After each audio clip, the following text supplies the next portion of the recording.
Okay, this is Just Duke talking to you today about the TomTom 1/3 edition. I recently came back from Colorado, pretty good trip, and 1,400 miles, and this was the unit that I used to navigate me there. Real quick, show you out of the box. You're going to get a cigarette lighter adapter.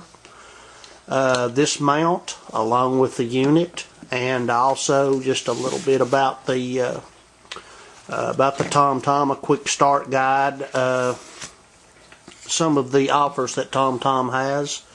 This windshield mount, I really didn't think that it was going to be steady enough, but this thing never failed me. Once I got it on there tight, the first time I did stick it on, it fell off. But I just figured out that I just didn't use enough oomph to get it up there, and once I did, I never had any problem with it.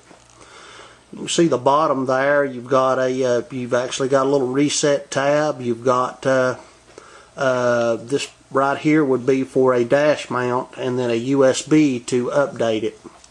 I've gone ahead and turned this thing on, and I'm not going to get a signal here where I'm at, but didn't have a problem whatsoever with the signal out in the car. I also want you to notice the size. This thing, it's small. It's very small. In fact, just to kind of compare, this is the unit beside a Palm Trio, and you can definitely see that it is a small unit. Okay. Let you hear You have reached your destination.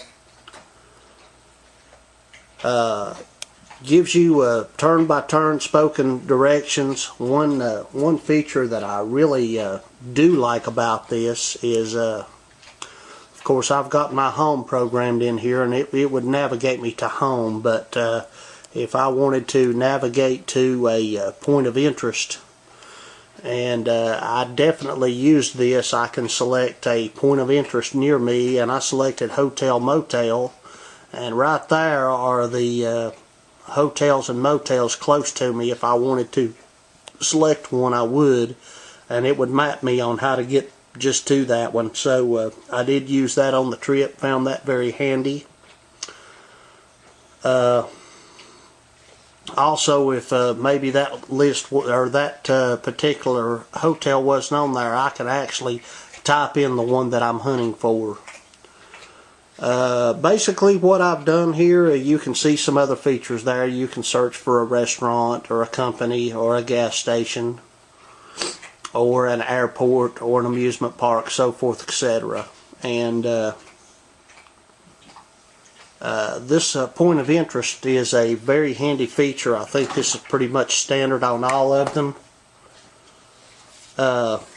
You can also go to right here's some of the places that I've been to here lately, and you can easily go, if you wanted to go back to one from wherever you're at, you would select a recent destination. I find that very handy. You can put favorites in here. This Doubletree World Arena is where I stayed in Colorado Springs, so I was definitely navigating back to that location several times last week. Here again, home is where I live, and it will get you there. Once you've put in home, that's going to be a common place to get you to. So it's a very, very simple unit to use. There are some other features. You can go on the website, of course, by the USB port. You can grab the latest and the greatest updates from TomTom's website. One other feature real quick, just let me mention to you that I really liked was the ability to use night colors so that it wasn't too bright when I was driving down the road. I did a lot of night driving, and there are several preferences in here. Safety preferences, you can take guiding tours of the unit itself. It tells you basically just how to use the unit right from the unit. So this particular device was $148 at the Walmart. I think it lists for right around 200.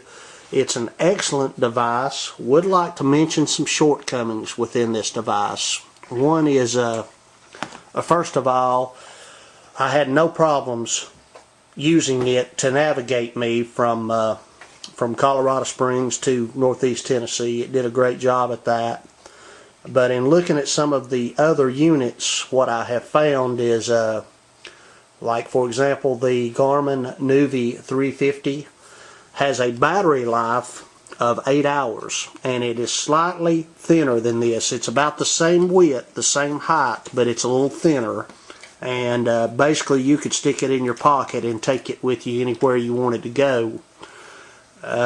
This one right here, you can do that, but it's only got a battery life of 2 hours. So I found that just it's a minor shortcoming.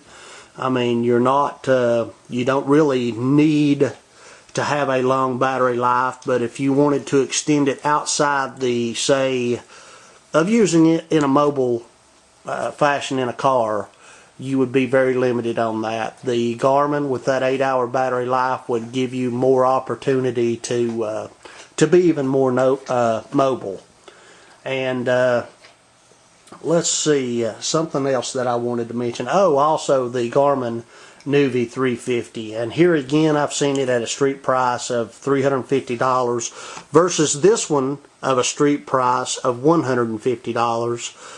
The Garmin will give you street names, whereas this one will say turn right onto, or this one will say turn right in 500 yards. The Garmin will say turn right in 500 yards on Main Street, so it does give you that. The Garmin also will offer a JPEG viewer, a MP3 player. I was not interested in that. I have devices already that do that, and just was not interested in those features of the Garmin. Here again, for a bare bones price of $150, I think you would be hard pressed to find a better deal than the TomTom 1/3 edition. If you're wanting the most bang for your buck, the one that I saw out there that really impressed me was the Garmin Nuvi 350. It was just a little bit more than I wanted to spend at the time for a GPS unit, and as I said, this one, I didn't use Google Maps or MapQuest or anything. I just basically got in a car at a hotel and told it to take me home, and it did a fine job of it. So I would highly recommend this TomTom 1/3 edition, and this is Just Duke. Hope you guys have a great day. Bye-bye.